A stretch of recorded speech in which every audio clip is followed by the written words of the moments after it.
Well, hello there, and welcome to my little arty corner of the internet.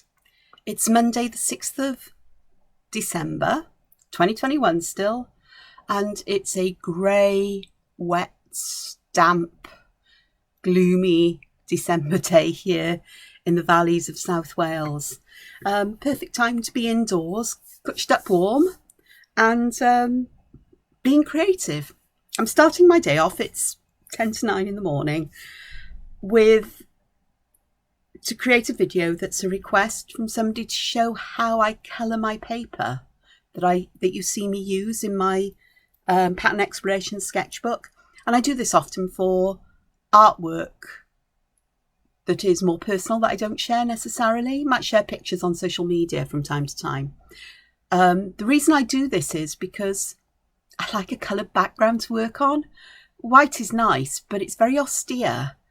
And I just, there are times when I need to work that way, but that bit of colour brings even line drawings to life.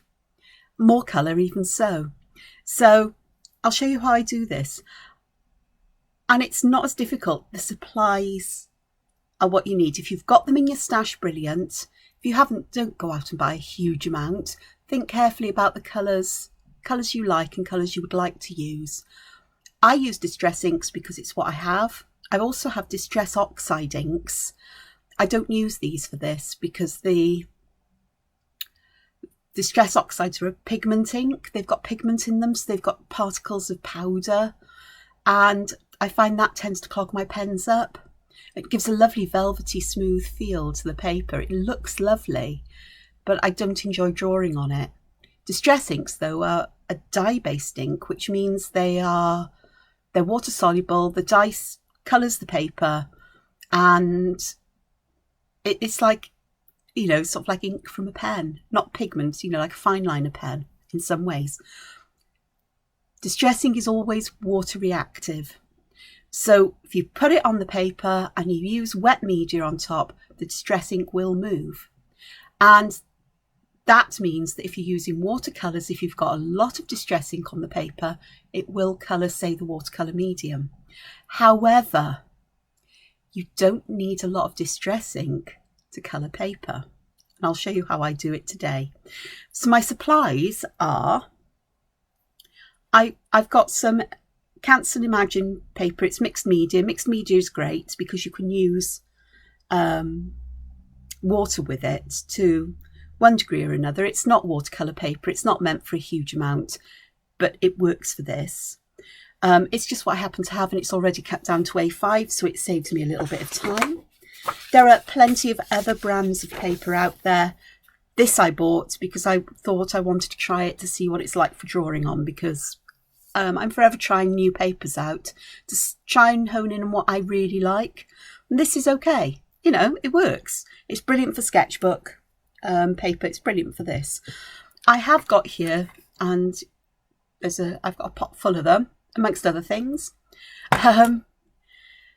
These are blender brushes, which are essentially makeup brushes. I don't think there's any difference between them except for aesthetics in some way. They've got very soft bristles on, and they pick ink up much less than cut and dry foam. This is a piece of rather scuzzy looking cut and dry foam. It's picked up the pattern on the top of the lid. I'm not worried. This cut and dry foam is made by Ranger, Ink Essentials brand. It's not easy to get hold of in the UK these days. The last batch I bought up the 6 packs that Amazon had in stock, and they still were shipped from America. And so it's becoming harder and harder to get in some ways. Brexit, customs, excise, imports, exports, all of that stuff. But on one side, you've got this thick layer of black foam. It's actually thicker than that. Mine's been squashed in the tin a lot. It's got a nice smooth side. It's a bit like fun foam, but thicker. And the other side is just some white foam. This is the same foam you'd get on. You can have ink blending tools to use with distress inks and other inks. I mean, these aren't exclusive to distress ink. You can use it with any kind of ink that's meant for craft. Stamp pads, ink pads, things like that. As well as with paint and other things. I've used this with like paper artsy fresco paints in the past when I've experimented with mixed media. So I like this, but this puts down a lot more ink than these do. And let me have a look. Have I got a comparison? Most probably not.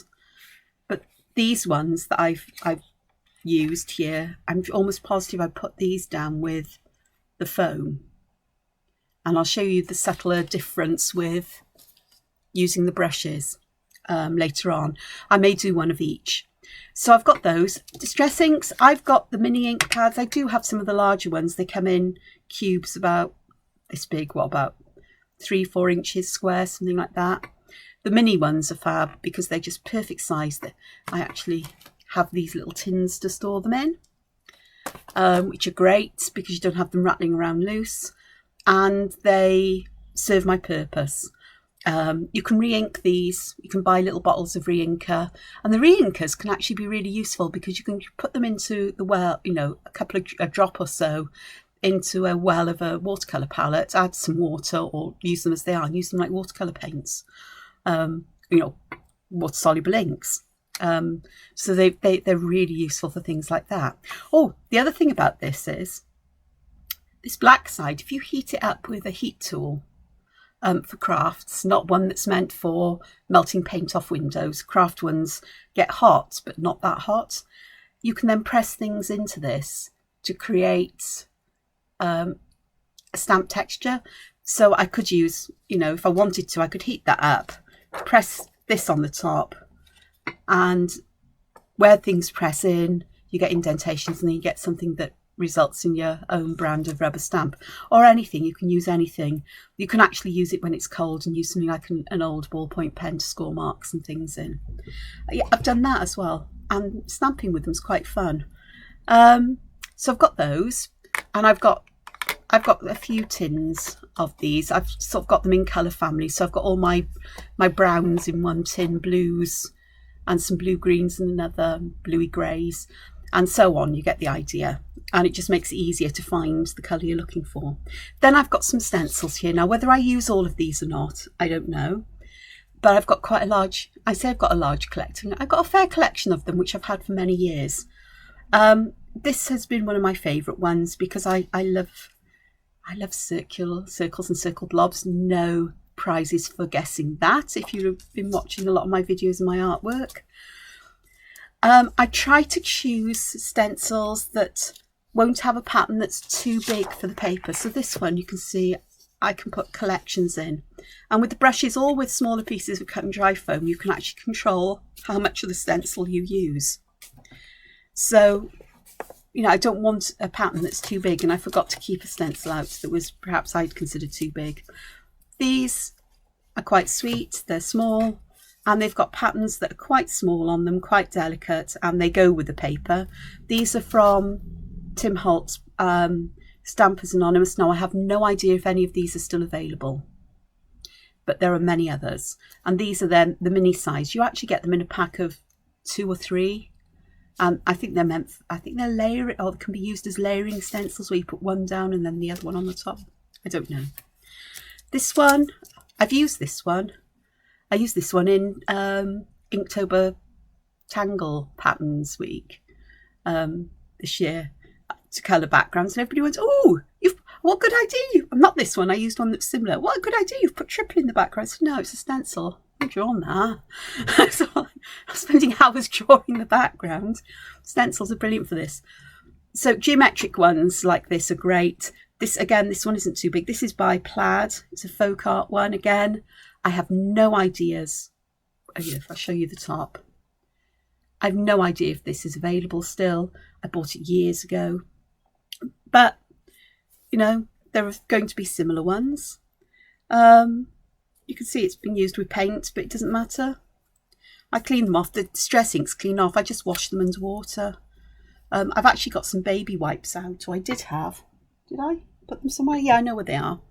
Because if I use colours that are very different, I'll just give them a wipe with a baby wipe and just clean them off with some kitchen towel. And then this one, I do like a bit of text. And this is just all about art. You know, it says, art is just another way of expressing our innermost thoughts onto concrete media, where form and foundation come together in beauty, colour and... yeah, it doesn't make complete sentences, but it makes sense. But I never use the whole thing. I just use little bits of it as just a texture, a pattern.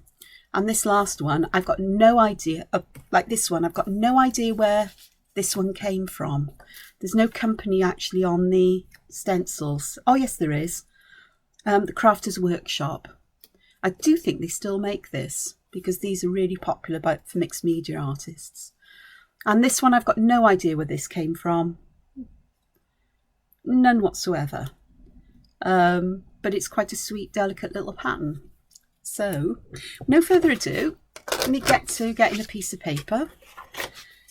Underneath this, I have got a very scuzzy piece of just ordinary paper that I use so that any ink that overflows goes on the paper, because I really dislike having to constantly clean this is a glass mat, which is easy to clean and it saves my desktop from mess and damage. I really get annoyed with having to use baby wipes and paper towels constantly. Some ink may pick up from this, but really, as I like a grungy effect, I really don't mind. So let me use... So I do apologise for any clunking and noises that we have here today. It's unavoidable, all right, because this is the nature of working with things like this. Okay, so I'm going to start with, I'm going to use tea dye from Distressing, and I'm going to sneeze. So I'm going to apologise in advance if I have a sneezy fit. And all I'm doing is I'm just brushing this over the top of this brush. And yeah, they're coloured. I don't wash them after every time I've used them. Eventually they will need to be cleaned, and you just wash them with soapy water. Right, I am looking for, I haven't got any scrap paper around here, so I shall just take another sheet of this, because I do like a piece of paper to put on here. While the ink is as fresh on there, sweat will pick it up and you'll leave fingerprints. So I swipe this across a lot to get some ink up, and you may barely notice the difference in colour. It's just very subtle, and then just a couple of swipes again and I pick more ink up. And as I like quite a nice dark edge around the paper, I tend to start blending from the outside in, but this isn't the only colour I'm going to use. So let me just add some more. And then on this one,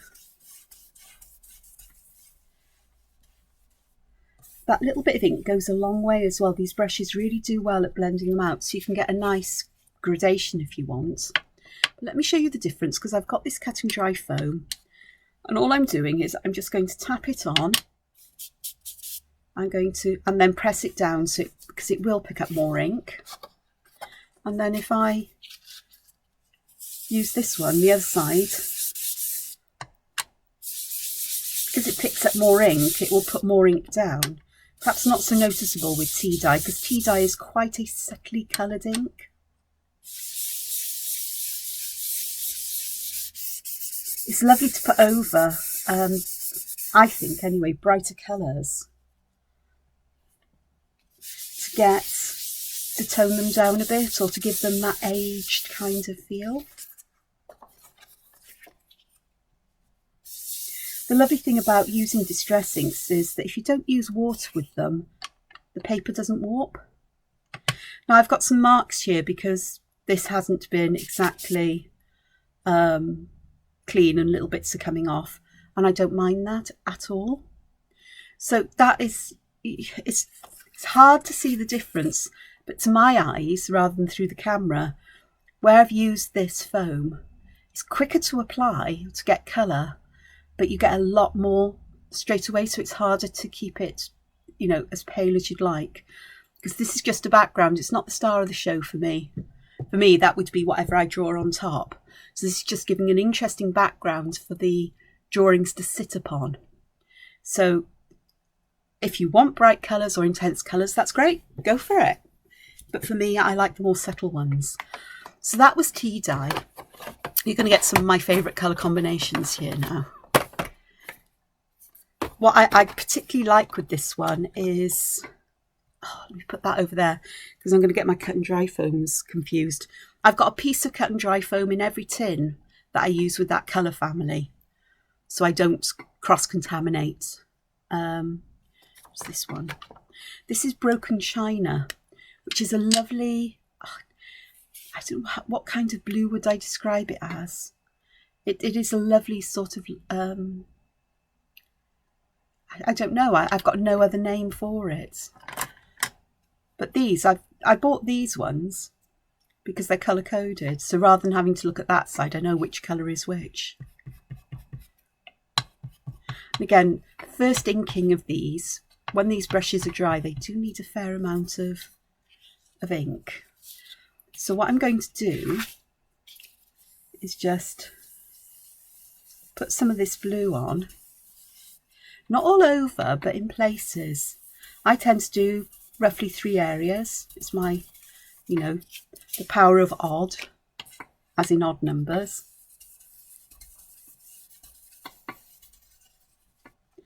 And it just gives a very subtle kind of finish to it with the blending tool. I'm going to pop these back in their little pot, which is over here, so you'll see my arm going back and forth. I'm sorry, but I will show you how much more ink this puts down. Yeah, and that is just with touching it just once, and I mean touching, not pressing down too hard, just pressing it gently in. So it puts a lot more colour down. So I'm going to go right the way around the edge with this now, just to finish this off. And I think you'll see the difference. You know, you can just see the subtle blue here and how much more blue there is there. And this isn't a dark blue either, surprisingly. It's a lovely one. It's grown on me over the years, that colour. Now, I do want a darker edge, and for that I am going to go back. I should keep my brown brush out. I'm going to go back to brown. A couple of ways of doing this. Oh, no, hang on. I've got my blue cut and dry foam, left it out. Otherwise I'll end up with it everywhere. One way is to use the brush, and I choose a darker colour here. I think I'm going to use Vintage Photo, which, as it says, is sort of like it's a warm brown, that colour that you get on vintage photos. And I can use this brush to give myself that edge, but it takes quite a while to do. So this is where the cut and dry foam comes in, because I can just gently use it right round the edges and very quickly put down a fair amount of ink just to darken that edge up and give it a nice border.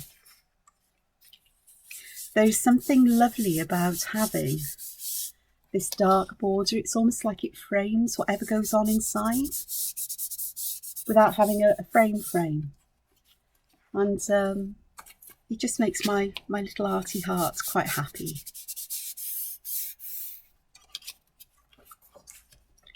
So I've done all of the edging and everything. You're thinking, what about the stencils? I'll come back to them in a moment.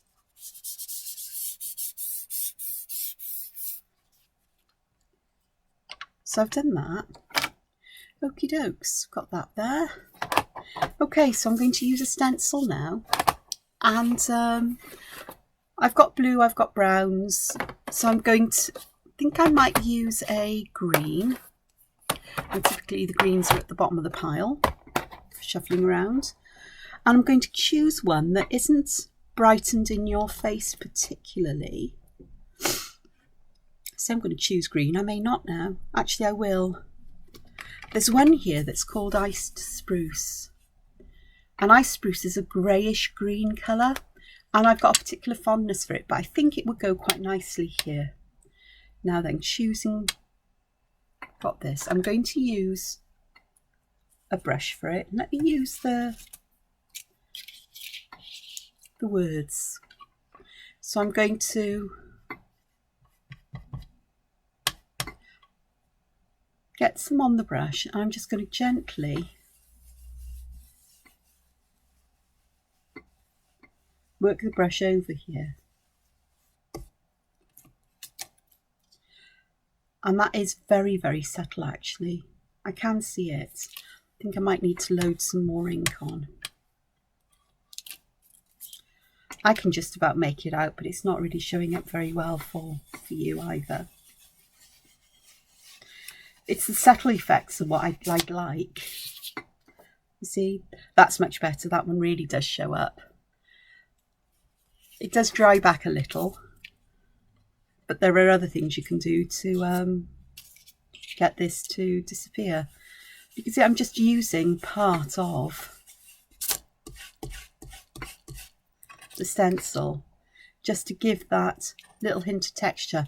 Now, I'd prefer that one because it's more subtle, but it's fine.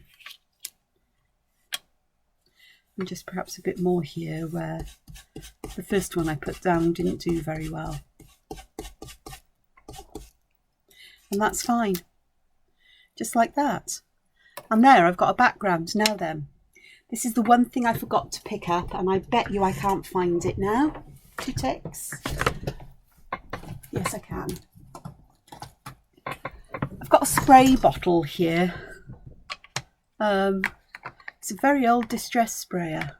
It's actually discoloured, the plastic has. But there's only water in it. And any spray will do. There's so many available. A plant mister. And all I'm going to do, and this is what makes the paper bow and warp, and it's not something that I do often. So I've just popped some water on there. I'm going to leave it for a moment. I've put a fair amount where that was quite dark, and I've got some kitchen towel. And I'm just going to lay this on the top, and I'm going to pick the water up, and with it will come some distress ink. Don't always do this because it does affect the surface of the water far more. But you can see how splotchy this is now. I just noticed the camera was in and out. So that's quite nice. Now, this needs to dry before I could draw on it. Distress inks on their own don't take so long, but with water it needs that little bit. Because I haven't soaked it, it won't be too bad, but it will pick things up. I would like a little bit more off here though. So I'm just going to pop some more water on and then just pick it up before it has a chance to soak into the paper much. It's faded it back, but it's faded the background more than the letters because there was a fair amount of ink went through the stencil. So that's one. Okay, I don't just do one side. Well, I've got this here.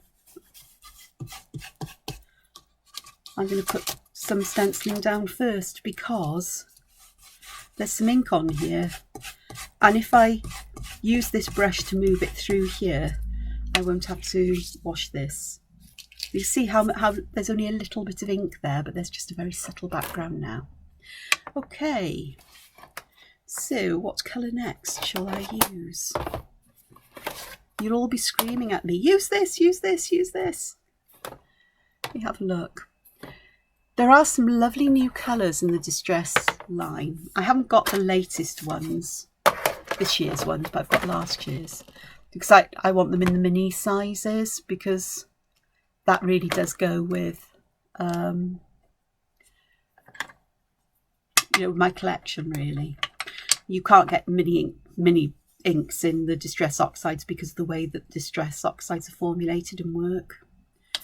This is Fossilized Amber, which is it's a yellow, but it's heading towards brown in colour, but it's still really vibrant. So for this one I prefer to use the blending brush because it's a more subtle application of colour than the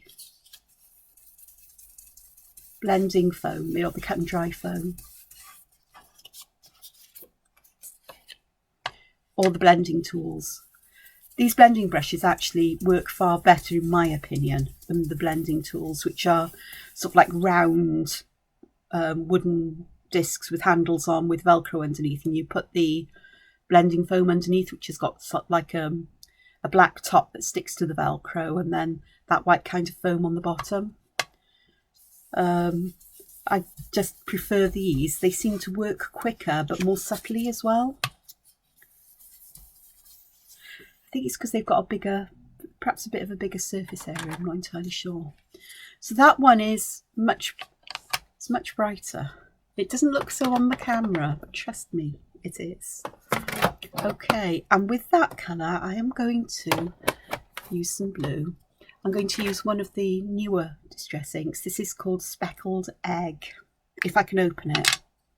These they smell really antiseptic-y. And I wonder whether that's something to do with COVID. They never used to smell this way.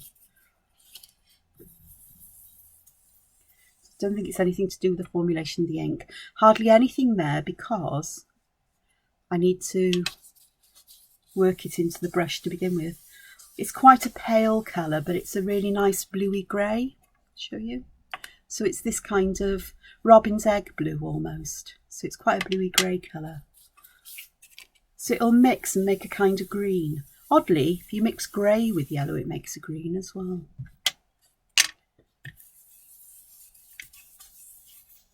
Strange green, but it makes green.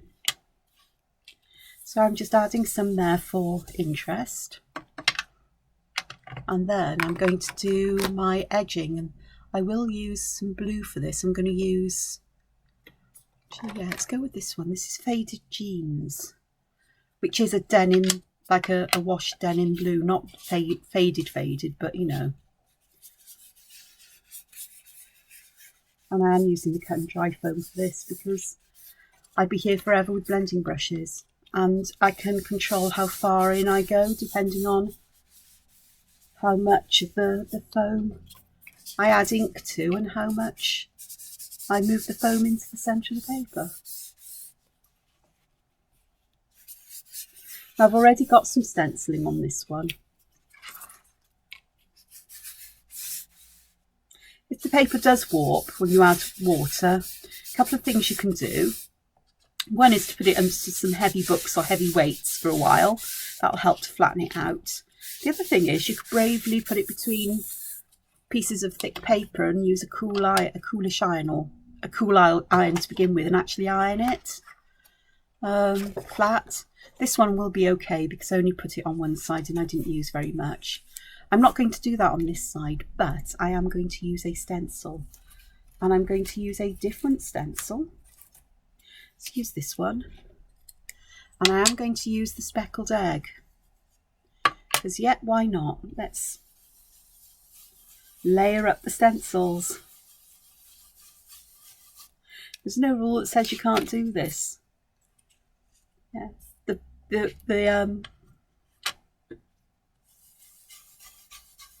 writing's still visible, but not so much, you know, it's not as obvious as this here, and that'll do me. So the less ink you've got, the more subtle it is. So this one with the fresh ink on, you can see is really quite distinct, but obviously as you use it, it fades, and I quite like this ghostly one here. So there we are. So this is half an hour, mainly of me waffling. And if I bring, which one is it? This one over. It's not a fair comparison because the colours are dissimilar, but this one's perhaps a bit better. This I applied with the cut and dry foam, and you can see the difference in the intensity of colour, and I tried to get this as pale as I could. You can see the cut and dry foam around the outside. When I used Faded Jeans for this, which is why it's showing up more than the Speckled Egg, just remembered that's why it confused me. It was so dark. I meant to go back to the Speckled Egg, but the difference, you can use them. Other things you can do, you can actually use the ink pad to swipe across the paper to colour it really with lots of ink. I've done that in the past. I coloured a sketchbook for a young lad I knew, a friend of a friend, a relative's, like a nephew. And some of the pages I coloured with distress inks like that, using the stamp pad to give really vibrant colours, because for a child to draw on, it was fun for them.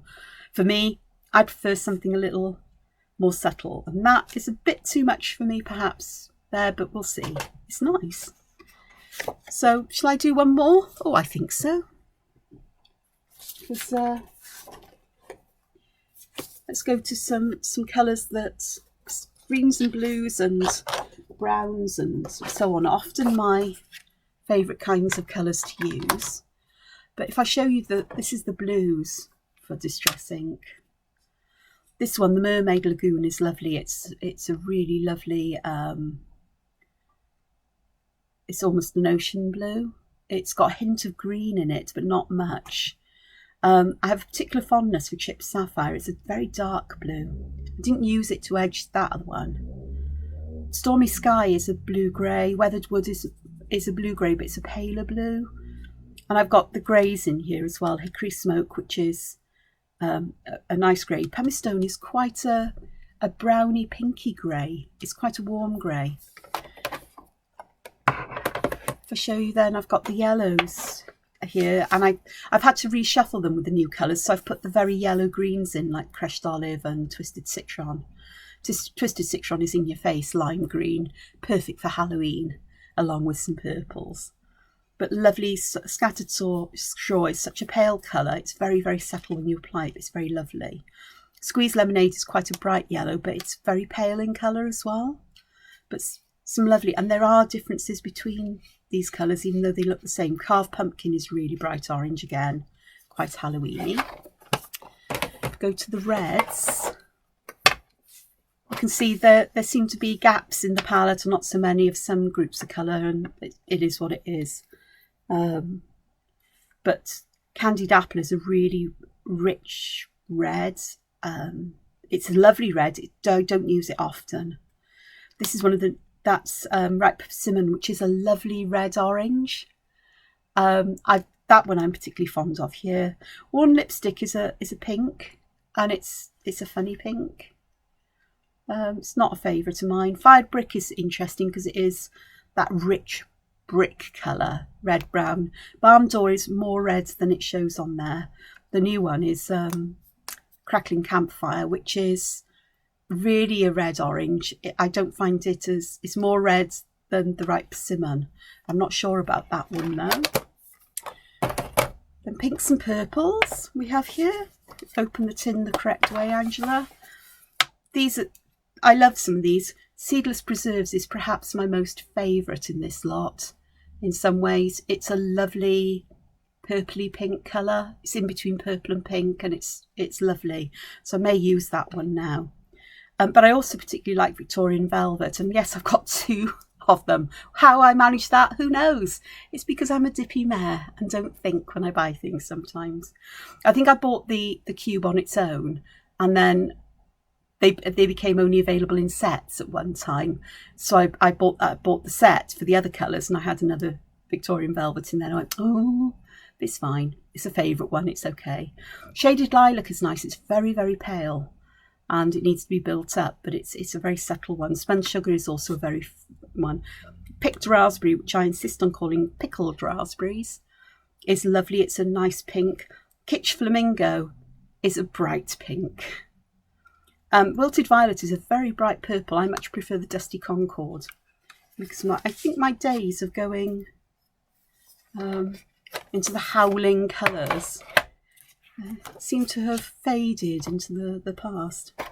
This is these are the greens, lovely greens, not the yellowy greens because they're in my yellows, but I have a particular fondness for Bundled Sage. It's a lovely greeny colour, greyish green, or light green. Peeled Paint is nice. It's a bit more intense, but then you've got these lovely turquoisey and like Peacock Feathers is a lovely turquoisey kind of blue. Cracked Pistachio is this lovely green colour. Evergreen Bough is one I particularly like as well. It's a lovely blue green. It's a it's a lighter shade, and it is just evergreens. Pine needles is quite nice, but they all are. I find Lucky Clover's too bright for me. And this is one of the new ones, Rustic Wilderness, which is a different green to the others. So that's really nice. And the browns are ones I seem to use an awful lot these days. I like the way they tone everything back. I like the grungy feel they give. And I realise you may not have seen all of the colours. Sorry. If you look for distress inks on the internet, you'll find places where they've got them catalogued individually or in the sets, and you can see the colours there. And Tim Holtz does a lot of demonstrations and shows them off on YouTube, as do many other crafters as well. They're very, very well used crafters and mixed media artists. And me, because I've tried all of these things. I used to make cards, I've done mixed media, and now I settled down to pen drawing and things like that. And for my personal projects, I use things like this. When I'm working and creating colouring books, it has to be white plain paper, or at least digital paper these days, because I draw digitally. So lovely combination. Tea dye is one of my favourites, as is Rusty Hinge. Rusty Hinge is a lovely rusty colour, as it says, and I've got a bit of a fondness for rust. Aged Mahogany I love. It's a lovely red brown. It's very dark, but it's lovely.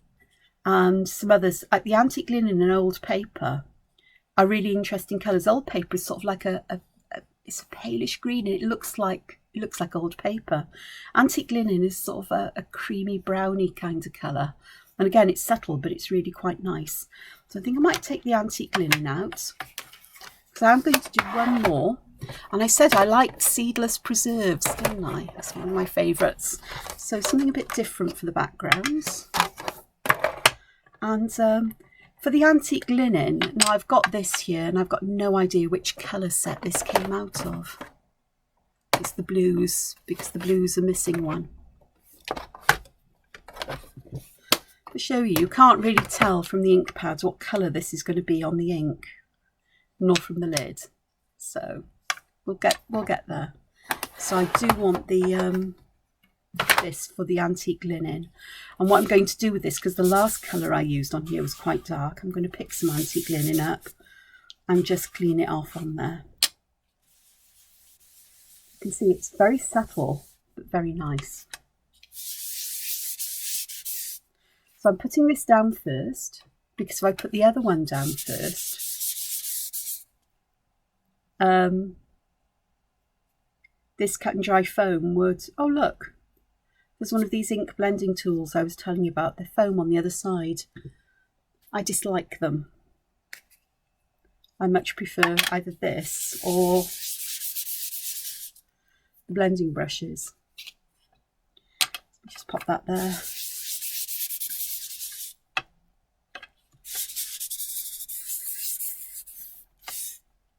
It's going to be a longish video and without any drawing today. What a surprise. So I think I've got enough Antique Linen now. Just pop that back in with the cut and dry foam that belongs with it. And then for this I need my purpley brush, because I do keep my brushes separate. And I am just going to, let's have a look. Yeah, it picks up a fair amount of ink here, but I'm just going to put some of this on very lightly. I think I must have re-inked this fairly recently, or it has always been a very juicy one. I think it's always been a very juicy one, to be honest. These last for ages, because a little goes a long way, you'd be surprised. But every now and again, just think, this is just beginning to get just that little bit on the, dry side.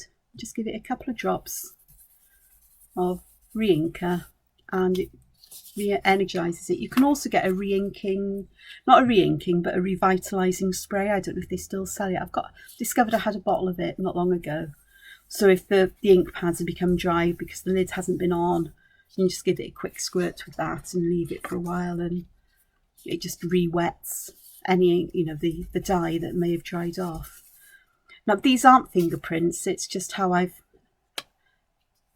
managed to add colour to this. Instead of doing it in a circular motion, I've done it as just a swipe, so I've got that stripe across the brush. But it's quite bright, but that tea dye actually means that it's not as bright as it could be.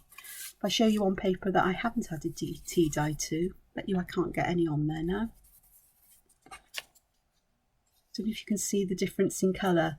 The tea dye has just toned it back just that little bit. And I do want to do some stenciling, and I think I'll just take some of this off and I will do some stenciling with picked raspberry, not picked raspberry, seedless preserves. Just a little bit here and there. And with very little ink on the brush, I can add just enough of a texture for it to be interesting. Just enough. It's very subtle and in the background. And it does show through, you know. If it's left long enough to dry long enough before you work with the paper, the inks seem to sink further into the paper, and it's not so easy to disturb them with water soluble medium. But it's best with from my opinion anyway, things like the carbothellos, the chalk pastels, because you need such a little amount of the pigment that actually shows through. Colours pencils not so much, because they tend to be quite opaque. Okay, I do want to edge this, and I think I'm going to use Rusty Hinge. It's not as dark as I would usually use for an edging, but I think it'll work just fine on this. Bearing in mind that this cut and dry foam has residue of vintage photo on here. Am I bothered? Not one bit. It doesn't worry me one little bit that I'm mixing and matching the browns.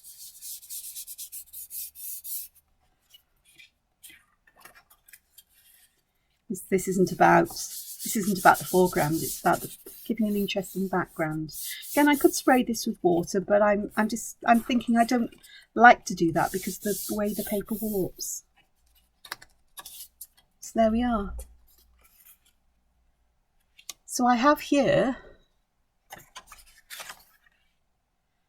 3 different backgrounds, all done. Well, 42 minutes the video, but I've spent a lot of time talking and showing. So I do want to I'll do another one. I'll leave the back of that one as it is, because I want a third one, because I've got to take a photo of a knife for the video, or have a nice image that I can use as the intro or outro, because lately I've been scanning my drawings in, which is brilliant because I'm not a photographer, but sheesh, I get myself in a right pickle. I'm using the cut and dry foam, and this is Rusty Hinge, just to give some background. And let's see how quickly I can do this without talking. So 43 minutes on my time here.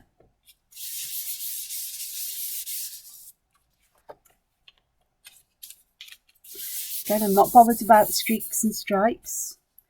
It's not about perfection, it's about just getting some interest in the background, and that there actually adds to that.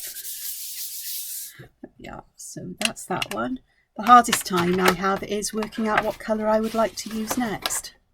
And I think I'm going to go with a green. I'm going to use Bundled Sage. And for this one, I am going to use a blending brush. So need to load it up with the colour. It's very subtle, but there's enough of a colour here that it does show up against the Rusty Hinge in places. Again, I'm not going to try and cover the whole of this with this Bundled Sage. I want it in places just to give some interest. If you think about it, like old aged wallpaper, I suppose, or paper, paints, wall paint, or things like that, things that have aged and have become blotchy and uneven in colour and tone. That's what I'm aiming for. So I've got this. Now then, I do want to use a stencil, so let me use a different one. Use this one. Because this, you think, oh, I'm not too sure about this one myself, but I think it'll be fine. And I am going to pick up a let me use the Rustic Wilderness, because I've got it. But I'm going to be very conscious that this is a much darker colour. And so I just want a little bit of the ink on here. Just enough that I can pick some. You can see how subtle that is. Yeah?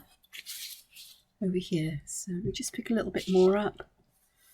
And with this, I'm doing my best not to get a straight edge where I put this on. Again, it's that sensation. You can see how subtle it is, but it's enough.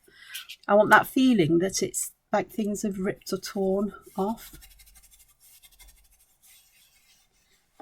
The nice thing is as well with this dress ink is while it's wet, if you've got a darker area, it's almost like you can blend it out a little bit, as I did there. That was quite a lot of ink actually, so let me just get rid of the rest of the ink in places. And it just gives that very subtle kind of background again. Okay, last thing is to edge this. So let me I'm going to take a distress ink. This is Forest Moss. This is incredibly dark in colour, but I just think that it will edge this really quite nicely. So I'm careful about how and where how much I pick up and blend. Again, it's blending it out while it's still wet on the paper, because it will. It doesn't grab instantly. It grabs fairly quickly to the paper. But while it's still on the damp side, you can still blend it out. And I'm being careful here, not picking very much up with this cut and dry foam. I could have done this with the blending brush, but I would have had a much wider border, because you can do it just by using a tiny, just a bit of it and just going along the edge. But this cut and dry foam just makes it so quickly. There you are, 43 minutes I started. So 4 minutes later, I've got a coloured piece of paper good to go. The only thing I need to do with these is to punch the holes in for the disc binding, and that's quick and easy enough. So I hope that's helped and it's shown you how I colour these. The reality is you can use any media you like to colour paper. People use watercolour. The only caveat I have about that is the type of paper you use for that and how much water you put on. Mixed media paper, cartridge paper, they will warp. And with the cartridge paper, you could, like sketchbook paper, you can damage the surface of it so that the ink spreads when when you're drawing, the pen lines spread out and feather. Mixed media paper is more robust. The all media paper I've got in the Sea White books is better, but I wouldn't use a lot of watercolour on it. It's not robust enough for lots of wet. You can use chalk pastels. I know people who use pan pastels, which come in it's like a powder compact, makeup powder compact, and the pastel is compacted in there and you use sponges to spread it. And you can do that. And I think once they've been blended into the paper, it's a bit like graphite and so on with Zentangle, that it gets fixed into the fibres of the paper to some extent. I don't know what it's like, I've never used them, but that's a possibility. You could use things like, anything, but I just find with pan pastels you can definitely use stencils. You couldn't really use those with watercolour because it would just spread everywhere. But you can use stamps to add pattern and texture on as well. I have still got some stamps from my crafty days, but I'm not sure where they are. But I could have used those to put some background texture on, images, patterns and so on, but I've chosen not to. In fact, I've got some that I designed years ago for Hampton Arts, so I've still got those, so I could use those. Perhaps I'll dig some of those out and put them in my stash. But I hope this has helped. I hope it's explained how I do this. I hope it's given you some ideas. Again, I'm not advocating you go out and buy a heap of stuff.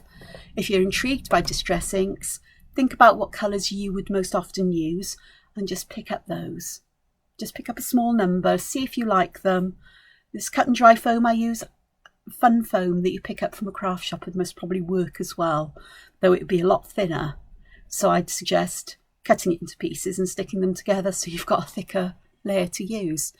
You know, these makeup brushes, they're not, then you know, you can spend a lot of money on branded craft, you know, blending brushes. These are meant for craft because they're all different colours. They came in a set of 12, I think it is, or 10 or something like that, which is great for me because I use all of these and I can just pick them up. But because they weren't branded, they were a fraction of the price, and they work most probably just as well. Well, they do. And they're a size that suits me because they go with the size of my mini ink pads. The spray, water bottle spray I bought it because I could have bought one in a garden centre that held a huge amount of water. But I chose to get this one because it wasn't, I think it was on offer the time I bought it. So that was brilliant. So, but it's not the only way to do things. Again, stencils, I've got a lot of them from the time of my mixed media experiments, and I'd see them and get them. Nowadays, I've got so many. I was looking at new ones the other day, and I'm so overwhelmed by choice that I'm not really sure whether I really need any more, because they're different, but they're similar. And I think I'll make do with what I've got. So you look for a couple of things that are your favourites, things you really speak to, and you think, yeah, I really like that. I'd like that one. And that's the ones I've got, the ones I really like mostly. Some are on a scale that's too big for this size of paper. You know, you have to have one you know, like a big blob going across, or various ones. But, you know, just think about it. You don't have to spend a fortune. In fact, you don't have to spend anything, because you may have materials, as I say, in your stash you could use, like chalk pastels that you can rub into the paper, like other media, you know, watercolour pencils that you can colour on and use just a barely damp brush to spread the colour out, or Intense or anything else. It's just, this is how I choose to do it because I have these materials. So look after yourselves, take care, and hopefully I will see you soon. Bye-bye for now. Bye.